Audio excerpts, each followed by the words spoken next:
profiler a clue that linked him to the murders of Nicole Simpson and Ron Goldman. Here you see R-O-N, and on this tombstone, you see the letters N-I-C-O-L-E. His admission of his involvement in the Ronald Goldman and Nicole Brown Simpson murders.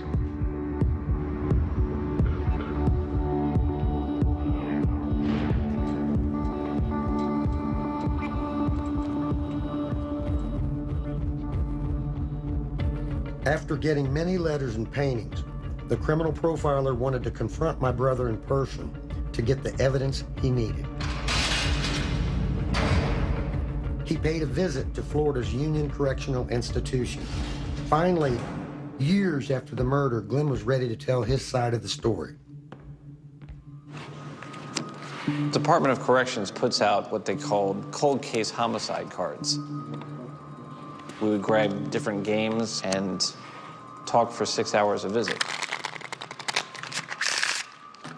After I asked him that he had not sent me any specific information regarding his involvement in the O.J. Simpson case, he said, I had, you just didn't pay attention to the clues.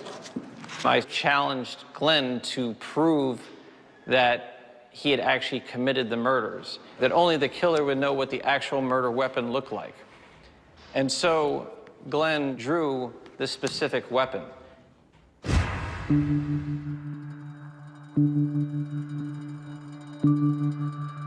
Now, Glenn added a twist that he never told me. A husband's anger over a high-dollar gift that had been kept by his ex-wife was behind it all. Glenn told the criminal profiler he was paid to steal back Nicole's diamonds. Can you show me a set of earrings that would cost approximately $20,000 about 20 years ago? O.J. Simpson allegedly hired Glenn Rogers to get into the house of Nicole Brown Simpson and get a pair of earrings. Essentially, his belief was that they were worth $20,000. Glenn told me that O.J.'s instructions were that you may have to kill the bitch. Those were his exact words. Glenn Rogers explained to me that he had parked his white pickup truck, a Ford pickup truck, on a side street right by the side of the condo. He explained that O.J. knew of a spare set of keys in the rear of the condo. The idea was that actually the murder would take place inside the home. Once Glenn got the keys, he then crouched down just past the front of the gate. At that moment is when Ronald Goldman walks through the front gate.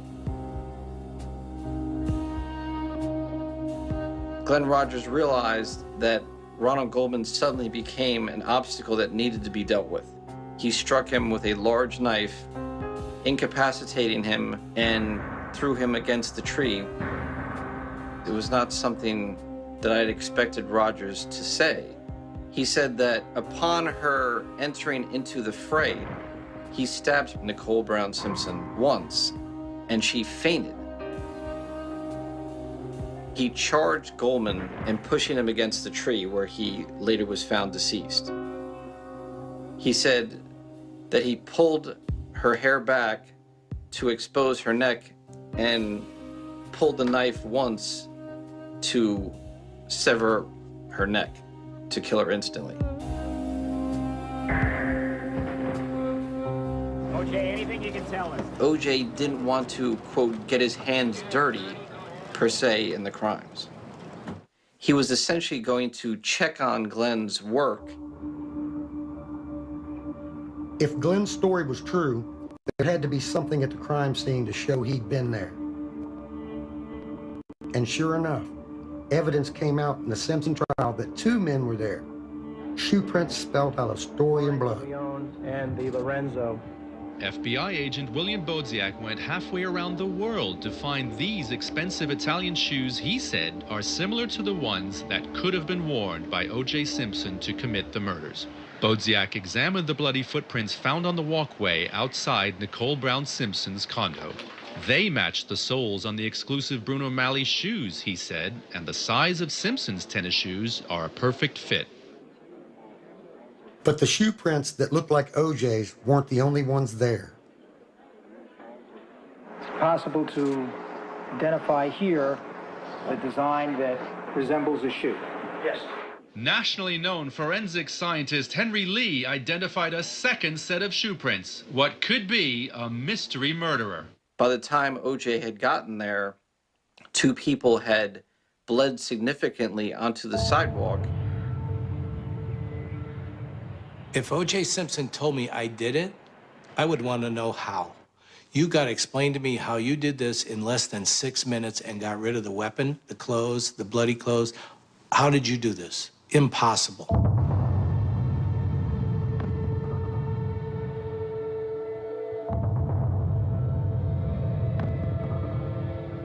I'm absolutely certain that my brother Glenn killed Nicole Simpson and Ron Goldman.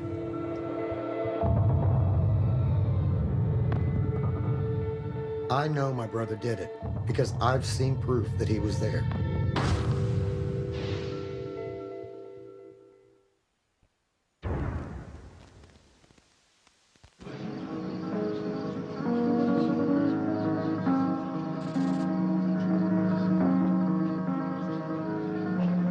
Somber members of the Brown family attended a candlelight vigil marking the first anniversary of the death of Nicole Brown Simpson and her friend Ron Goldman on June 12, 1994. Family members wore angel pins in memory of Nicole, who had collected angel jewelry before her death.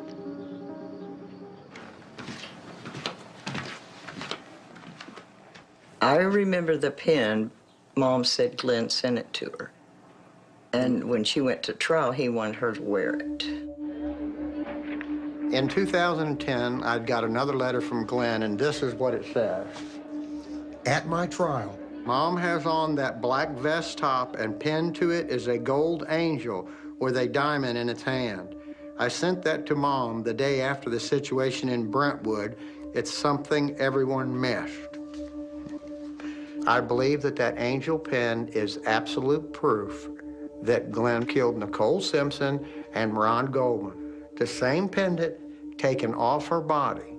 The same pendant that my mom wore on her vest into the courtroom in Hillsborough County Jail.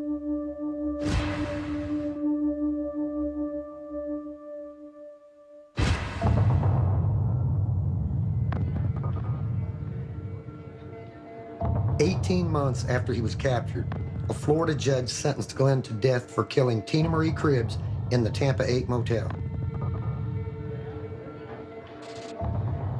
May God have mercy on your soul. On July 16, 1999, California sentenced Glenn for the murder of Sandra Gallagher, who was found in her burnt-out truck. Now, this man not only attacked our daughter, he brutalized her, he raped her, he set her on fire, killed her. This man does not deserve to live. After that last trial, my brother became one of the few men in America sentenced to face 2 separate executioners. And because of that, other families like those of Linda Price in Mississippi could never get their day in court. Just about every other state where Glenn was suspected quietly dropped their investigations. I feel like my involvement in the Glenn Rogers cases, whatever minute or big they may be, I feel like by him being executed that I contributed to the point that he's about to be at. And I've got great relief knowing that. He took a part of my life, my baby sister, and I had a dream about her, actually, and right after, probably a couple of years after, you know, it happened, and she was laying on my floor, and she was telling me, don't let him get away with it. Said, you make sure he gets justice, because you know he killed me. In my heart now, I believe he will, you know, get his judgment.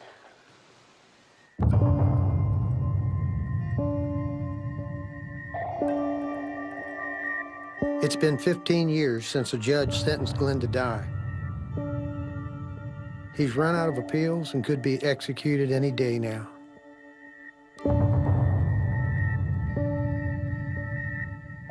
He has said he just wants me there to witness, and I'm not going to do that. I can't live with that. I can't watch somebody die, especially my brother. On the day that the execution does happen, and I'm sure that it will, I'd like to be right there. I don't think anybody else will. I want somebody to be there and he knows is there for the right reason. What is the right reason? To let him know that I understand. It could have been me.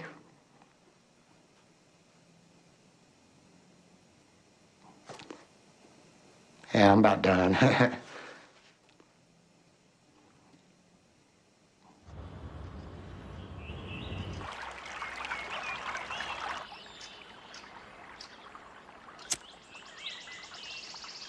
This is the Rogers Family Cemetery in Lee County, Kentucky.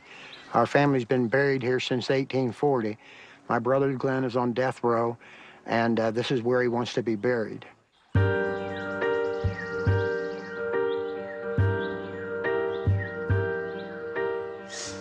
Well, Glenn likes to get a final ha-ha, a final gotcha in on anything. And what would be the best gotcha ha-ha to be buried next to his murder victims that you don't even know he did. The dirt is all loose. So's the grave next to it. Glenn told me the best way to get rid of a body is find a fresh dug grave.